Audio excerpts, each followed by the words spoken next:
Holy Spirit saying, listen, I am experiential God. You can experience me. That's a great salvation. That's a great salvation.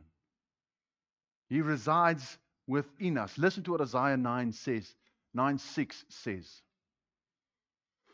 Talking about the Trinity, trying to explain the Trinity. For unto us a child is born, unto us a son is given, and the government shall be upon his shoulder, and his name shall be called Wonderful, Counselor, Mighty God, the Everlasting Father, the Prince of Peace.